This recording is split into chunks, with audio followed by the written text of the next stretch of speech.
ओम शांति और नमस्कार। बचपन में हमने एक बहुत सुंदर कहावत सुनी थी, time and tide waits for no man, अर्थात समय और ज्वार भाटा किसी का इंतज़ार नहीं करती है। दोस्तों, जब हम धीरे धीरे बड़े हुए तो हमारी टीचर समय के लिए एक दूसरी कहावत हमको बहुत प्यार से सुनाती थी। She always used to say, if we respect time, when time comes time would respect us. अर्थात अगर हम समय का सम्मान करते हैं तो समय आने पर हमको ज़रूर सम्मान करेगी, अर्थात समय हमें ज़रूर सहयोग देगी। दोस्तों, धीरे धीरे जब हम बड़े हुए, आज वर्तमान समय पर सारी दुनिया का, समाज की जब हम अवस्था देखते हैं तो समय के लिए एक बहुत प्रसिद्ध वैज्ञानिक रहे हैं और उस वैज्ञानिक का नाम है sir Albert Einstein. I would love to quote a very wonderful statement regarding time by this wonderful, brilliant scientist. I quote Einstein when he said, "If I have got 1 hour to save this planet Earth, I would spend 55 minutes analyzing the problem and only 5 minutes to get on to the solution." अर्थात Einstein कहते थे कि अगर हमें सारी दुनिया की रक्षा करनी है, सुरक्षा करनी है, अगर ये दुनिया को हमें बचाना है और उसके लिए अगर सिर्फ हमारे पास 1 घंटे का टाइम है तो उस 1 घंटे में 55 मिनट हमें इन्वेस्ट करना पड़ेगा कि ये दुनिया की परिस्थिति ऐसे क्यों हुई है, और फिर 5 minute we have to get on to the solution. और अगर सारी दुनिया की अवस्था देखते हैं तो आइंस्टीन ने उसका एक बहुत सुंदर समाधान इमीडिएटली नेक्स्ट स्टेटमेंट पर जब वो कहते हैं, no problem can be solved from the same consciousness that you created it. अर्थात अगर कोई भी दुनिया में कोई प्रॉब्लम है, कोई चुनौती है, तो उसके पीछे उसका सॉफ्टवेयर अर्थात कॉन्शियसनेस, अर्थात उसके पीछे जो हमारी स्मृति है, ये बहुत महत्वपूर्ण कार्य करती है। तो आज the call of time regarding the whole situation that the whole world is facing is we have to invest a very limited amount of time which we have to have a paradigm shift in the consciousness. अर्थात समय बहुत नाजुक है दोस्तों, इसलिए जितना समय मिला है उसमें हमारा सबसे इम्पॉर्टेंट प्रायोरिटी ये होना चाहिए कि हमें अपनी स्मृति, दृष्टि, वृत्ति अर्थात अपने उस कॉन्शियसनेस को परिवर्तन करने पर हमें ज़रूर अपना समय इन्वेस्ट करना चाहिए। इस गहन विषय पर आज हम थोड़ा चिंतन करेंगे, मनन करेंगे और इस पर ज़रूर बहुत प्यार से हम चर्चा करेंगे।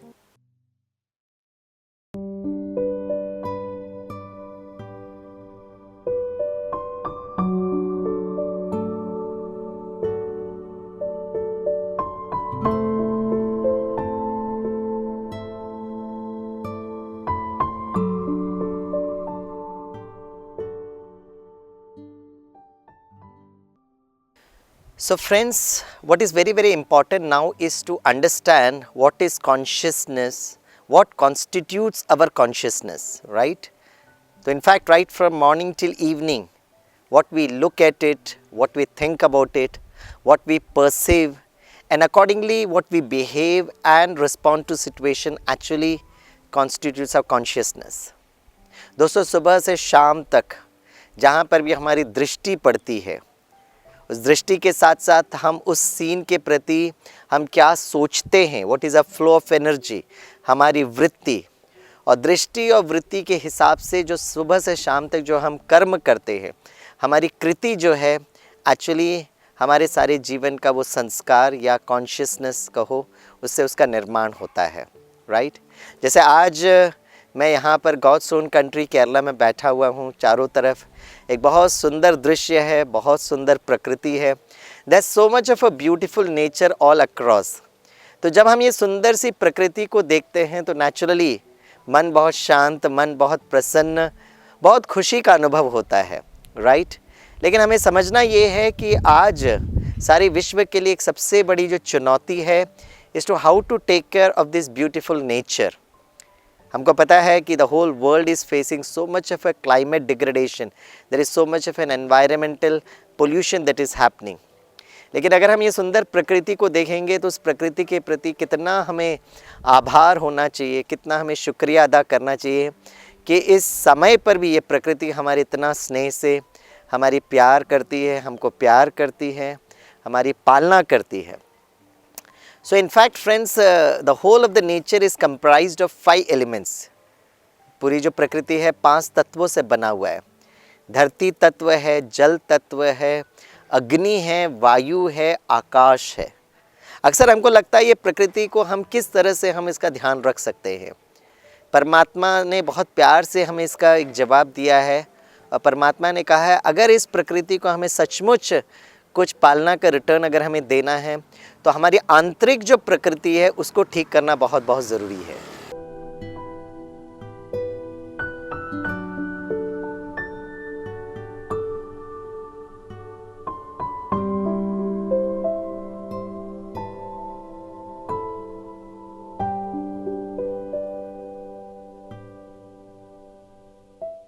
दोस्तों, इस विशाल आकाश तत्व को देखकर मन में ये श्रेष्ठ संकल्प विचार चलता है कि जैसे आकाश बेहद है, the sky is absolutely right x tends up till infinity, उसी तरह हमारा जो संकल्प होना चाहिए वो भी विशाल होना चाहिए, बेहद का होना चाहिए। इनफैक्ट अगर आप प्रकृति को देखेंगे दोस्तों, the nature has got no barriers, the nature doesn't understand any boundaries. और इसके लिए हम ज़रूर कभी ना कभी बीच बीच में उस आकाश तत्व को भी हम देखते रहें। तो हमारे शरीर के अंदर का जो आकाश तत्व कौन सा है? अक्सर करके लोग कहते हैं कि हमारे शरीर का अंदर का आकाश तत्व वो हमारा एम्प्टी स्पेस है। लेकिन एम्प्टी स्पेस कैसे हो सकता है? Either it will be filled with liquid or it will be some mass or at least by air. Then what is the vacuum space inside a body? तो आज हमें समझना होगा कि हमारे शरीर के अंदर का जो आकाश तत्व है वो हमारा अपना सूक्ष्म शरीर है। It is a subtle body, it is a energy body, it is a etheric body, it is the aura और the energy flow that is very very important. तो दोस्तों, सुबह से शाम तक जो हम संकल्प करते हैं, जो हमारी भावनाएं होती हैं, जो हमारे इमोशंस होते हैं, those bundle of emotions is what constitutes our the etheric body. इसलिए सुबह से शाम तक हम अपनी आंतरिक प्रकृति पर ज़रूर ध्यान दें। That is what is very very important.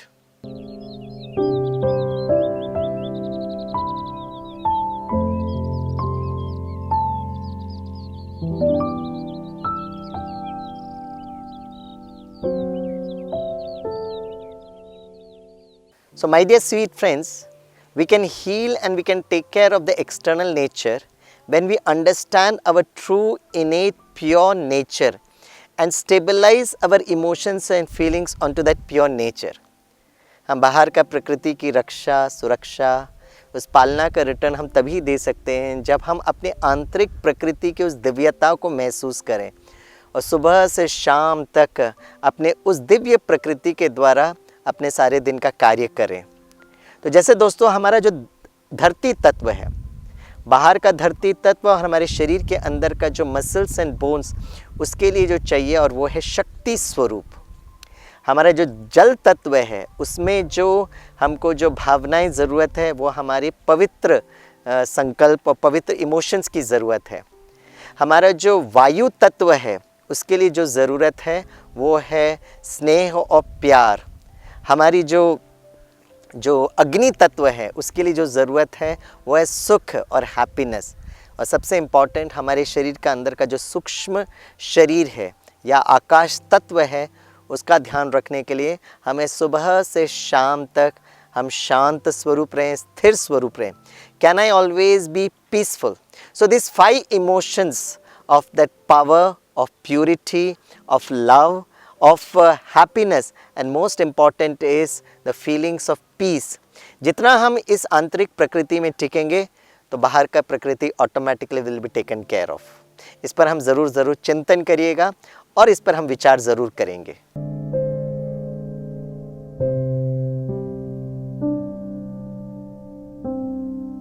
So friends, we all understand and appreciate, acknowledge that we should always be peaceful, loveful, blissful, joyful, cheerful, but the reality is actually very very vast different। हमको सबको पता है दोस्तों कि हमें शांत होना चाहिए, प्रेम स्वरूप होना चाहिए, आनंद स्वरूप होना चाहिए, लेकिन सत्यता तो ये है कि सुबह से शाम तक हमको इरिटेशन आता है, हमें गुस्सा आता है, हमको एक दूसरे की प्रगति को देखकर बहुत ईर्ष्या भी होता है। कहीं ना कहीं दोस्तों हमें बहुत डर और भय और चिंता भी होती है। तो ये हमारा एक्चुअल कॉन्शियसनेस हो गया है, जो हमारा इनेट कॉन्शियसनेस या इनेट नेचर नहीं है, और इसका प्रभाव हमको बाहर दिखाई देता है। अक्सर करके लोग कहते हैं स्वामी भाई हमारे ये पूरे जो है ना संस्कार या हमारा स्वभाव बन गया है और संस्कार को हम बिल्कुल परिवर्तन नहीं कर सकते हैं। But I am so happy to tell you that both physics as well as metaphysics, both science and spirituality gives us a very wonderful methodology. How do we take care of our inner consciousness? How do we bring a paradigm shift of our consciousness? दोस्तों विज्ञान और अध्यात्म दोनों हमें सही दिशा दिखाती है कि हम अपने संस्कार को कैसे परिवर्तन कर सकते हैं। So the good news is, the breaking news is, we can change our sanskar provided we understand the methodology, we understand the algorithm, we understand the process. विधि से हम अपने संस्कारों को बहुत प्यार से परिवर्तन कर सकते हैं और संस्कार परिवर्तन की सिद्धि को हम अनुभव कर सकते हैं।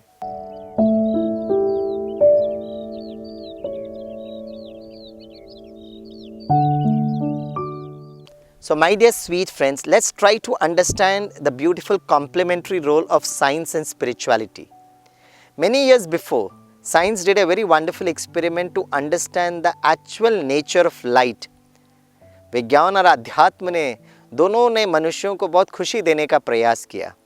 वर्षों पहले विज्ञान ने इस बात का खोज किया कि एक्चुअली प्रकाश का रियल स्वरूप क्या है, और ये प्रकाश का स्वरूप जानना बहुत ज़रूरत है। जैसे स्थूल प्रकाश होता है वैसे हमारा सूक्ष्म शरीर भी प्रकाश तत्व या लाइट से बना हुआ है। In the year 1802, Thomas Young did a very wonderful experiment to explain the dual nature of light. अक्सर लोगों को लगता था whether light travels in the form of a wave or whether light is a particle. क्या प्रकाश तरंग की तरह चलता है या वो छोटी सी बिंदी के रूप में आगे प्रवाह करती है। जो एक्सपेरिमेंट किया गया, दैट एक्सपेरिमेंट का नाम था, it's called as a double slit experiment. और उसमें यह बहुत सुंदर बात समझ में आई थॉमस यंग को कि लाइट अपने हिसाब से तरंग के रूप में वो प्रवाह करती है, लेकिन अगर हम उस प्रकाश को देखने लगेंगे तो वो प्रकाश की जो प्रकृति है, स्थूल प्रकृति जो है, वो तरंग से परिवर्तन होकर वो एक अणु की तरह व्यवहार करने लगती है। The wonderful breaking news in the field of science years before was the light actually travels in the form of a wave. But when we start observing that light, the light changes its nature from wave and starts behaving like a particle. In fact, this particular experiment correlates to a change of consciousness. क्योंकि हम भी है ना प्रकृति के उस प्रकाश तत्व से भी बने हुए हैं, हमारा सूक्ष्म शरीर भी प्रकाश तत्व है, राइट। तो जब हम अगर देखें तो हमारे जो मन की संकल्प की गति है वो तरंग की तरह मूव करती है। क्या, क्यों, कैसे, कब, कहाँ, why, what, when, where, how. लेकिन हम अपने आप को मन की नैनों से अगर अपने आप को एक प्रकाश तत्व के रूप में देखेंगे, if we start observing ourselves that I am made up of that spiritual light, मेरा सूक्ष्म शरीर भी प्रकाश से बना हुआ है, जब हम मन के नैनों से देखने लगेंगे तो धीरे धीरे हमारे जो संकल्पों की जो गति, क्या, क्यों, why, what, when, where, how में जो हम गुस्सा करते हैं, ईर्ष्या करते हैं, हमको डर या भय लगता है, वो धीरे धीरे स्टेबलाइज होकर हम वो शांत स्वरूप की स्थिति पे टिक सकते हैं। This is a beautiful complementary role between science and spirituality. So my dear friends, having understood all those things, let's define an action plan so that we can take care of our inner nature and thereby our people, our society, our country, and most important, our beautiful nature which God has given to us. So let's define what's the action plan that we are supposed to do.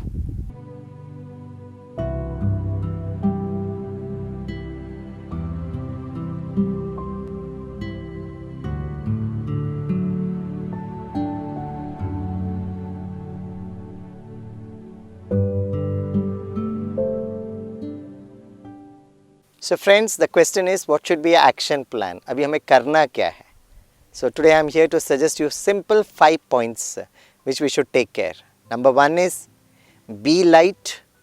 Number two is feel light. Number three is see light. Number fourth is eat light. And the most important fifth is do light.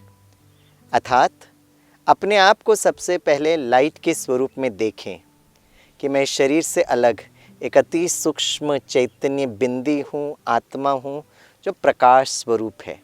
सबसे important बात। दूसरी बात, हमारे अंदर की जो आत्मा है उसका स्वधर्म क्या है? बहुत शांत स्वरूप। Actually I am a very very peaceful being. ओम शांति, अर्थात मैं आत्मा शांत स्वरूप हूँ। तो सारे दिन में इस फीलिंग में आए कि मैं एक्चुअली बहुत शांत हूँ, बहुत स्टेबल हूँ, राइट, मैं बहुत स्थिर हूँ। नंबर थर्ड, जब हम अपने आप को लाइट के रूप में और शांत स्वरूप में देखने लगते हैं, the third step is see light, अर्थात हम सर्व आत्माओं के पिता जो परम ज्योति हैं, जो शांति के जो सूर्य हैं, शांति के जो सागर हैं, शांति के जो स्रोत हैं, उनको हम बार बार देखें। इसे होगा क्या कि जब हम अपने आप को शांत स्वरूप में देखने लगते हैं तो हमारी जो मन जो तरंगों के रूप में जो चलने लगती है वो स्टेबलाइज होने लगती है।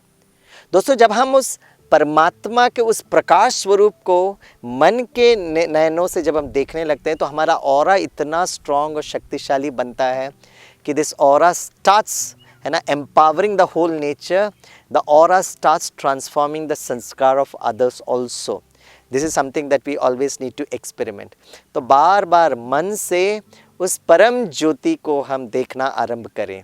सो first one is be light, number two is feel light, number three see light, number fourth बहुत बहुत ज़रूरी है कि हम जो भी भोजन करें वो भी बहुत लाइट भोजन हो, जिससे बहुत ईजिली डाइजेस्ट हो सकता है।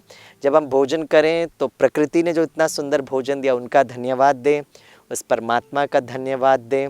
तो we should actually eat light. And the most important thing is सुबह से शाम तक जब हम जो भी कोई कर्म करें, कर्म योगी बनकर कर्म करें। Do light. बहुत बिजी होते हुए भी कैन आई रिमेन ईजी, बहुत सारा प्रेशर होते हुए भी can I do all my actions with lots of pleasure. So these are the 5 simple steps जो मुझे लगता है कि हमें अपने जीवन में अपनाना चाहिए, जिससे हमारा जीवन खुशनुमा हो। We will be healthy, we start giving the healing power, and most important thing, we will all be happy.